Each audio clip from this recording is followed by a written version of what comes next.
और y को जब मैं -1 रखती हूँ तो मेरा x को, और मेरा जो x आता है वो कितना आता है, अगर मैं 7, तो जब मैं इन दोनों को अपने ग्राफ पे रिप्रेजेंट करती हूँ तो ग्राफ पे रिप्रेजेंट करने पर जो मेरे बिंदु बनते हैं वो इस तरीके से बनते हैं और ये एक सीधी रेखा आती है।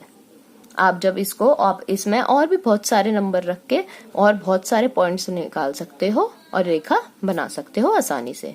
तो मुझे ये याद रखना है कि अगर मेरा ग्राफ आता है और पूछा जाता है कि ये कौन सा समीकरण है, तो आपको बताना है कि सीधी लाइन देख के कि ये मेरी रेखिक समीकरण है। क्यों? क्योंकि इसमें रेखिक समीकरण के जनरल फॉर्म यूज हुई है। तो रेखिक समीकरण के एक शून्य, हमेशा जो मेरा शून्यक होता है किसी भी रेखिककरण का वो हमेशा 1 होता है।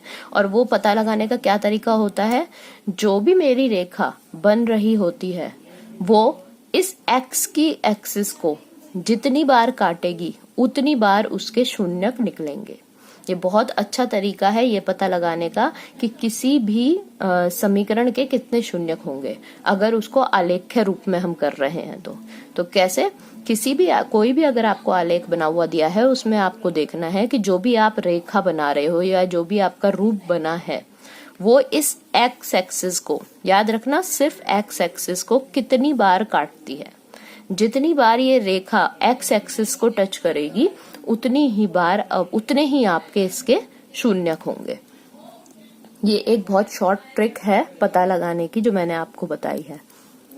जैसे कि ये एक x एक्सिस है और ये इस पे रेखा बनी हुई है, तो इसको, इस पे ये रेखा इसको कितने पे काट रही है, 1 बार काट रही है। और कहीं काट रही है? नहीं काट रही। तो यानी कि रेखिक समीकरण के कितने शून्यक होंगे, 1। उसी तरीके से अगर मैं द्विघात बहुपद देखूं, द्विघात बहुपद की जो मेरी जनरल समीकरण होती है वो क्या होती है, पहले भी मैंने आपको पढ़ाया, y = ax² + bx + c। तो द्विघात समीकरण के 2 तरीके के आकार बनते हैं और जिन आकारों को प्रवलय आकार कहते हैं। तो ये आपको याद रखना है। कोई आपसे पूछे कि द्विघात बहुपद जो होते हैं उनके कैसे आलेख बनता है, तो आपको हमेशा याद रखना है कि उनका प्रवलय आकार बनते हैं। अब वो प्रवलय आकार ऊपर की तरफ बन रहा है या नीचे की तरफ बन रहा है, ये हमको पता लगाना होता है। तो इसलिए जब भी हमारा ये प्रवलय आकार बनेगा वो हमेशा हमारी जो x एक्सिस है उसको कितनी बार छुएगा, इस पे डिपेंड करता है कि उस द्विघात बहुपद के कितने शून्यक होंगे। तो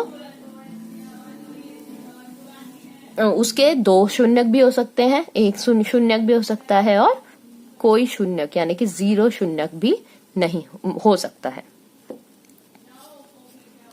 ठीक है, यहाँ पे मैंने ये लिखा भी है आपको याद रखने के लिए कि प्रवलय आकार रेखा को जितनी बार काटेगा उतना ही उसके शून्यक होंगे।